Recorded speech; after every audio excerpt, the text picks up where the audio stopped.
This is the Insta360, well, here, let me turn it on for you. This is the Insta360 Go3. It's the latest in the Go lines of cameras. I am super fired up about the Go3 because it's a very interesting and unique and weird take on the world of action cameras, and I've had a lot of fun shooting with it over the last month or so. So we're gonna kind of dive into all of the fun experiences I've had shooting with this camera in the last month.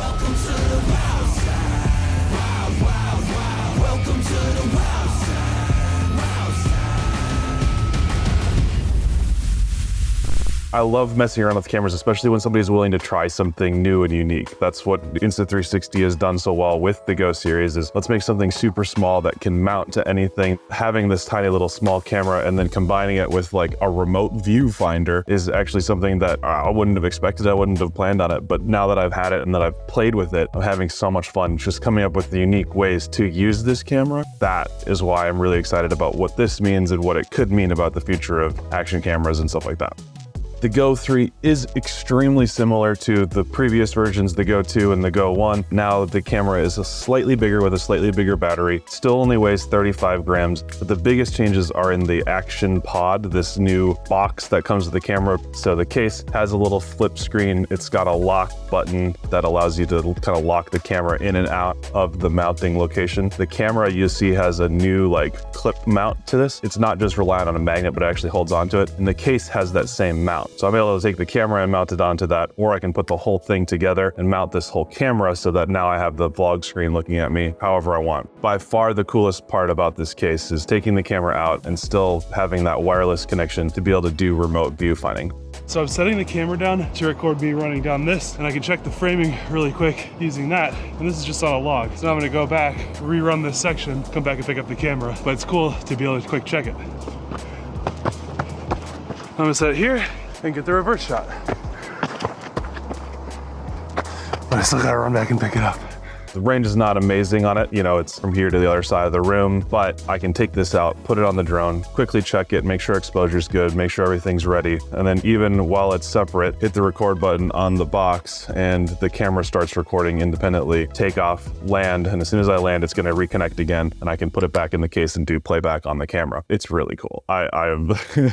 First off, I gotta start with the pocketability and the size of this camera. This is smaller than the competitors that are out there, and it's super pocketable. So I've got this whole setup with remote viewfinder, with all the settings. I take this, I take my AirPods, I take my phone, my keys, all of those things are what live in my pocket. So I literally carry this thing around with me as if it was a pair of AirPods. That's what I love about this camera, is that it just goes in my pocket, it's there, it's ready, and it has tons of flexibility once you're where you wanna shoot.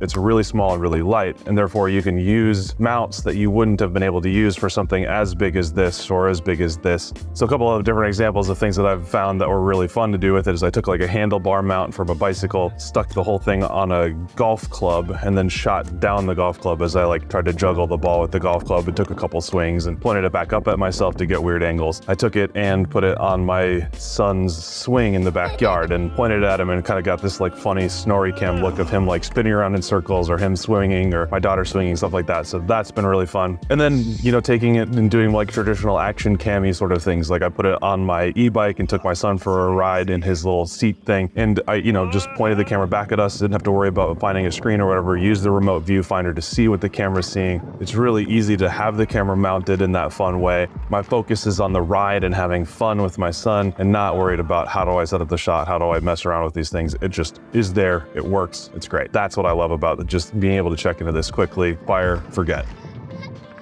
Let's take a look at the accessories that come with the camera, and you can start to get an idea of how we played around with them to do a bunch of different mounts in the first place. My favorite and most useful for me is the hat mount. So this thing has a little grippy, clampy thing here. So with your cap, I can mount it up here like it's a GoPro sort of mount. Maybe I'm using this camera to do some filming, I can kind of show you behind the scenes of what it's like to film with this camera. But then on top of that, with the pendant, I can put it on when I need to record something that's point of view that's not from the head. Now it's mounted to my chest. And then the final accessory in the kit is the tripod mount. So this guy has the little grippy things that hold the camera on, and then it has a 1/4-20 in the bottom. So I can put it on a tripod, or in this case on the included sticky mount, which is, you know, a nice grippy material that you can rejuvenate with water. Let's go to the past where I actually took this whole mountain biking to test out the rigidity of keeping the camera on there and seeing how it kind of time lapses and looks we could get using it as an action camera. We're up in southern Michigan, and we're gonna take you for a little bit of an adventure, a little bit of a ride.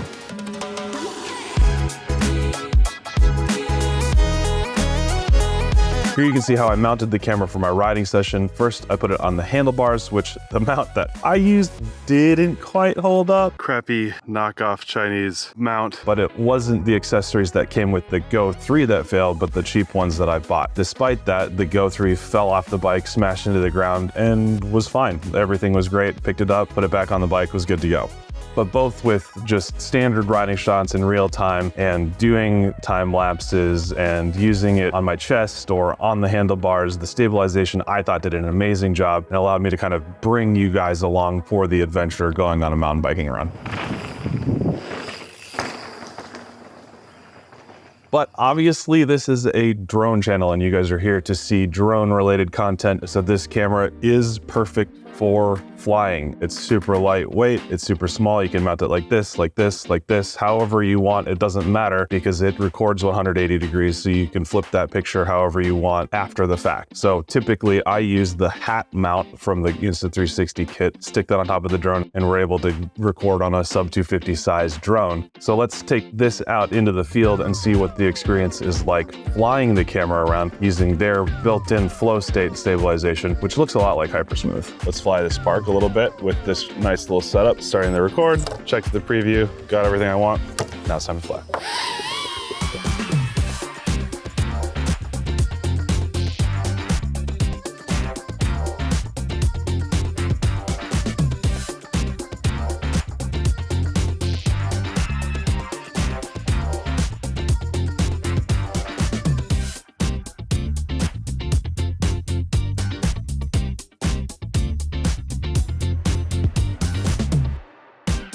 I want to know what's the difference between the O3 recorded and the actual Go3 recorded. And I think that's going to help us make decisions as to whether or not this thing should be replacing the O3 for flight cameras. The O3 is pretty good, so I'm excited to look at these two side by side.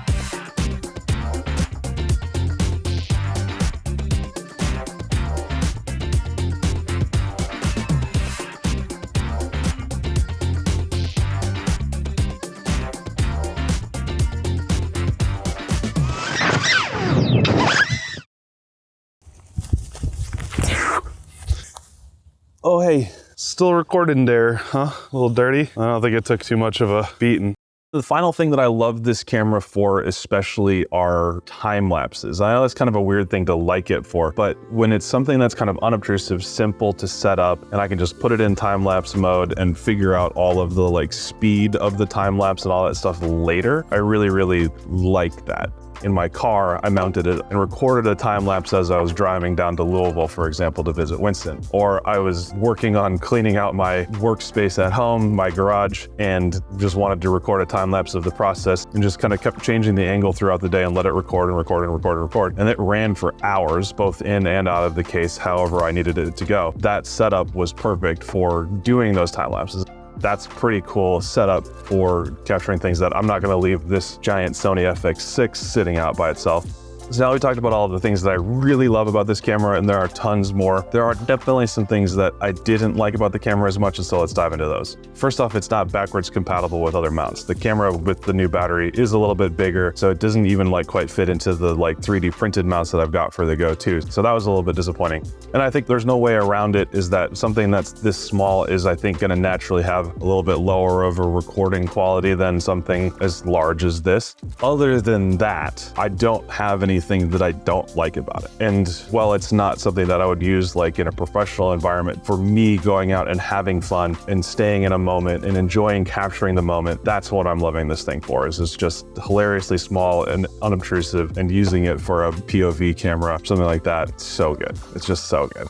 For me, I love the Insta360 Go3 because it's just fun to be creative with. No, I'm not going to use it in a super professional environment. It's not going to be something that I'm saying, hey client, like check out the footage that I can get out of this thing. It's all about having fun with the camera. It's all about the experience that you get. It's about the moments that you can capture. And that's what I think this thing does really well.